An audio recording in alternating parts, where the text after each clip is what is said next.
Hi everyone, welcome back to my channel. I am back today with another book vid and I wanted to say thank you so much for all the love on the last one. It makes me think why wasn't I making more book content earlier, but I'm so glad to be coming back now. And today I'm excited to share some of my fall book recs with y'all. You know, it's this season of curling up on your couch, going to a cafe, watching the leaves fall with a warm drink and your favorite book, and I actually think fall is like one of the best seasons to be reading. So when I thought of what kinds of books I like to read in fall, they mostly fell into sort of three rough categories: spooky, sad, and soft. I feel like the best fall read for me is a book that is a little strange, a little eerie, but is also really beautifully written and makes you think about things, and in the end kind of makes you want to cozy up and appreciate the season around you, whatever that looks like. So I've divided the books today into those three rough categories. Hopefully you can decide which ones you want to read, what kind of mood you're in, and come back to this video if you're feeling one of these moods in the next couple of months. First category of books is spooky,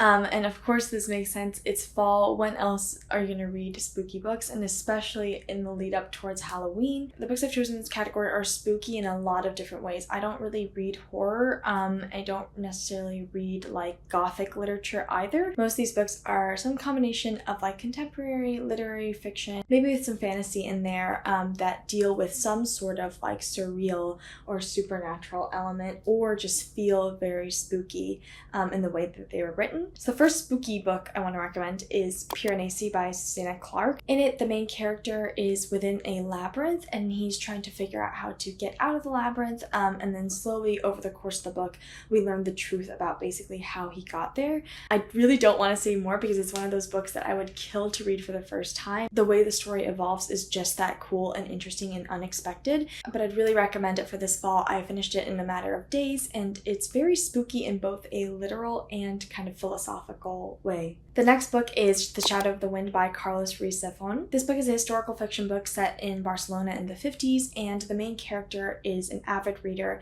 who learns about an author whose books are being burned across the city, and he goes on a quest to figure out basically why. This is one of my favorite books of all time. There's something incredibly comforting but also just so thrilling about this book, and I think it definitely is the most literary spooky book here, in that it is sort of a love letter to books and readers. And of course there's like this gothic backdrop of Barcelona in the 50s that is just incredible. I definitely read this before Halloween. The next book is unfortunately the only physical book I have with me here in Korea, but it's The Earth is Falling by Carmen Pellegrino, translated by Sean Whiteside from Italian. This book is about an abandoned village in Italy with a very unique cast of characters that you can't really tell if they're dead or alive. Essentially all these characters are brought together every year for an annual dinner, and this is set during that dinner and then goes into all of their individual lives. I just finished this book and I absolutely loved just the writing style of it. It is so eerie, but also incredibly beautiful. I think the way it's written just makes you reflect a lot and also sort of question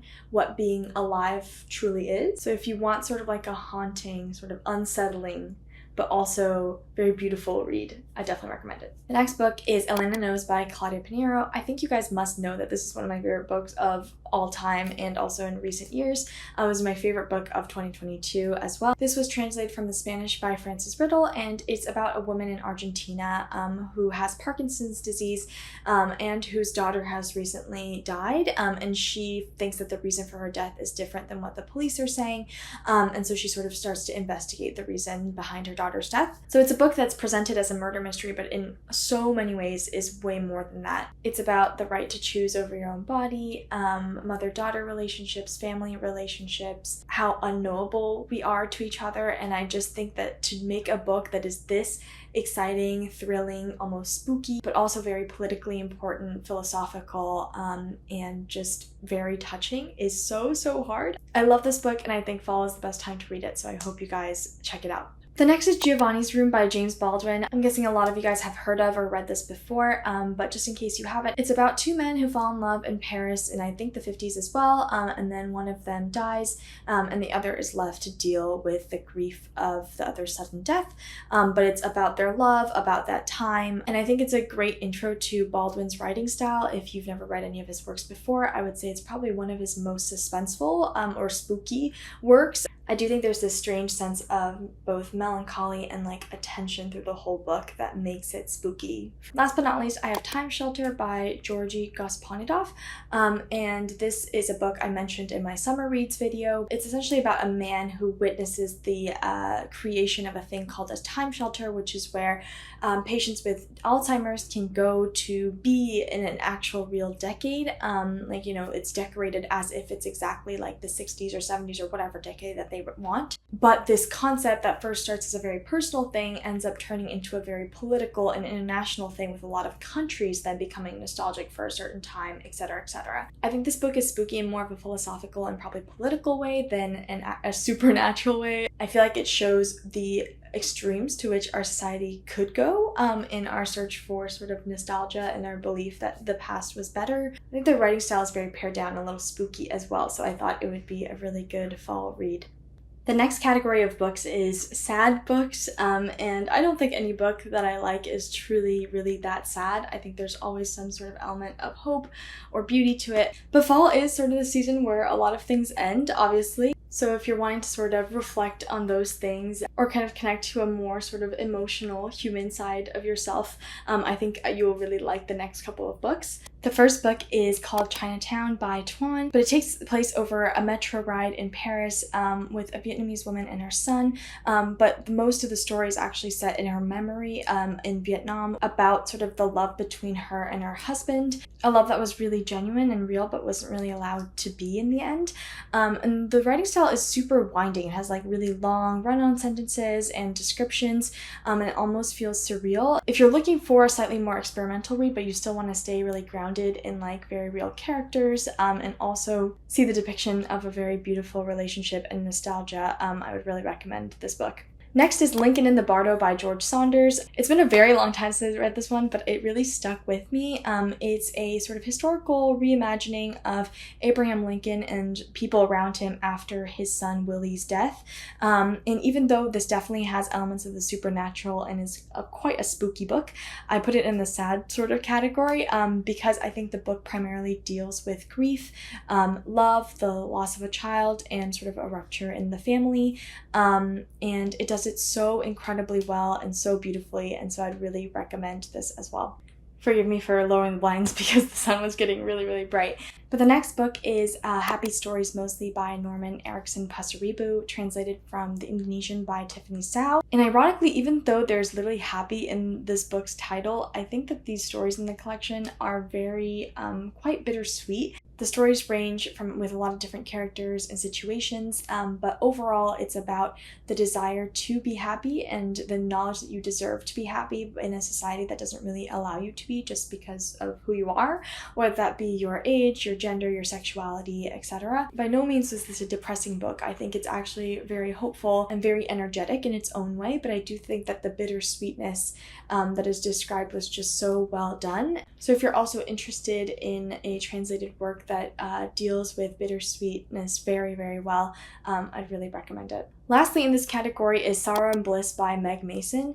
Honestly, I don't know if this fits this category that well because the book is, the tone is very different from the other ones, but I wanted to include it here because it deals with depression, anxiety incredibly well. I think it's sort of the best version of a trope that I've seen in some literary fiction of like sort of a snarky, witty main character who lives a very normal life, but is really struggling with mental illness or struggling, you know, to get through their sort of day-to-day.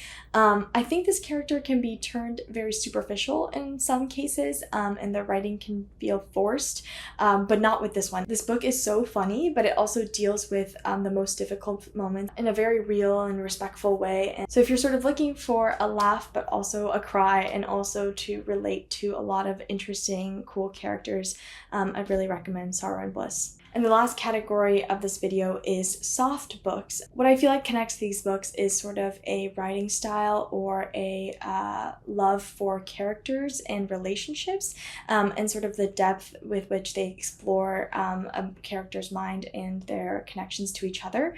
I also think that the writing styles tend to be a little bit more lyrical, a little bit slower, a little bit softer. First is Open Water by Caleb Azuma Nelson. I've mentioned this book before, but it's one of my absolute favorites. It's about the love and relationship between a photographer and a dancer in London, and sort of their lives as creatives, as a young Black man and a young Black woman in London, as people who are sort of trying to figure out their lives together but also really struggling. I think it remains one of the most beautiful sort of depictions of love that I've seen in a book, and it's both very hopeful and heartbreaking in its own way. So if you're looking to spend some time with some very real characters, to sort of explore their connection with each other and also see how a relationship sort of navigates a world that is unjust, I think you would really like this one. Next is Difficult Loves by Italo Calvino. I mentioned this in my summer reads video as well, so I'll keep it nice and short, but it's basically a short story collection by Calvino of a lot of stories about different types of love. I just think that there's a story here for everyone, and I think that he has a way of writing that makes everyday life feel a little bit more special and more interesting.